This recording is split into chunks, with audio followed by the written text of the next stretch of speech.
માસી, આજે અનિતા જીજીના લગ્ન છે. હું ફટાફટ ત્યાં જઈને આવું છું, ઠીક છે?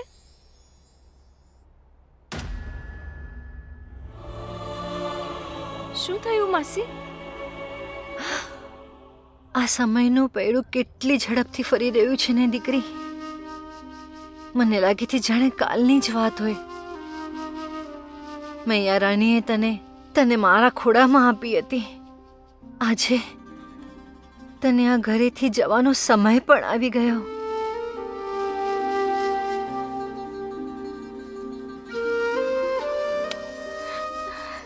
આઈ લવ યુ માસી.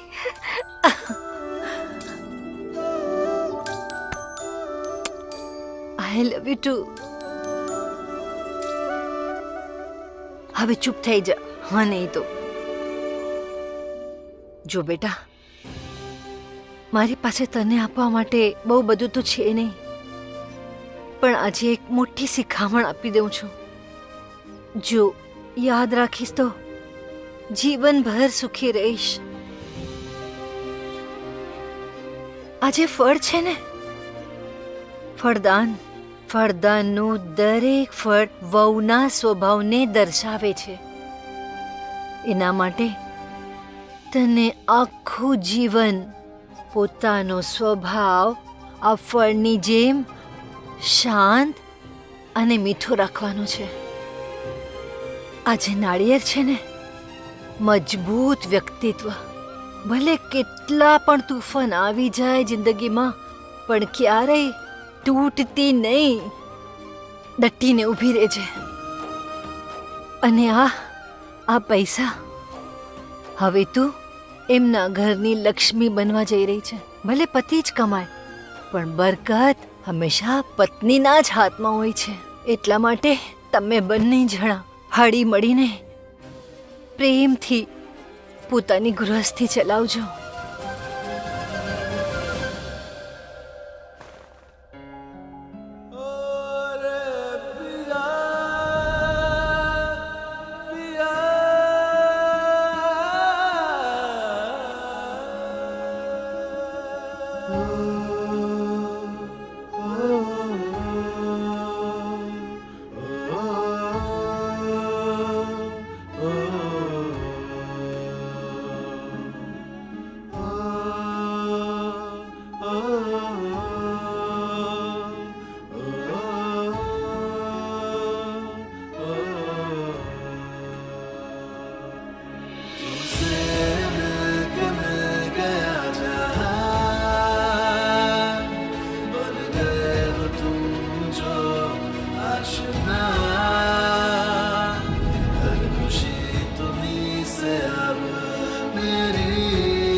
અરે અરે અરે, ક્યાં ખોવાઈ ગઈ? આ શું? મારી ગુડિયારાની શરમાઈ રહી છે. અચ્છા સાંભળ, હું આ ફૂલદાનનો સામાન મંદિરમાં લઈને જાઉં છું. તું જઈને ઝડપથી અનિતાને મળી આવ, નહીં તો એ શૈશવ જાગી ગયો ને તો તારી સાથે જવાની જીદ કરશે. ઝડપથી જા. હા કેમ છો કાકી? જીજુ જીજુ જીજુ જીજુ જીજુ જીજુ જીજુમાં કંઈક ગડબડ છે. વગર જાણે લગ્ન નહીં કરવા દઉં. આ કાલથી એક જ વાત કહી રહ્યો છે. આના પાછળ કોઈ તો કારણ હશે, પણ ખબર નહીં કેમ મારું મન કહે છે કે કાર્તિકજી બહુ સારા માણસ છે.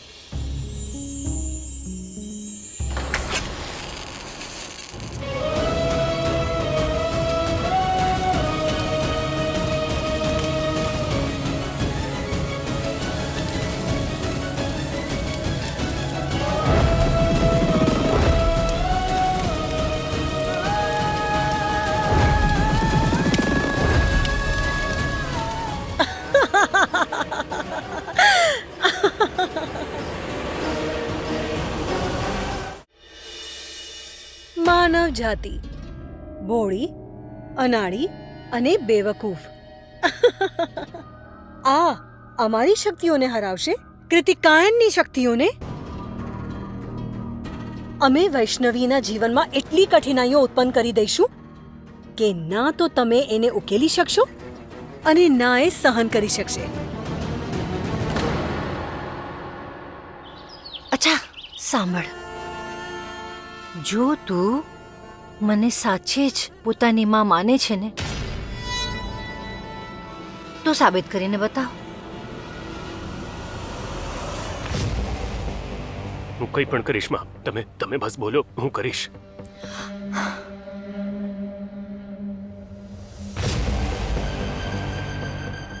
જીવનમાં પહેલી વાર એવું લાગ્યું કે માં અને દીકરાની વચ્ચે અંતર આવી ગયું છે. દીકરા છે ને,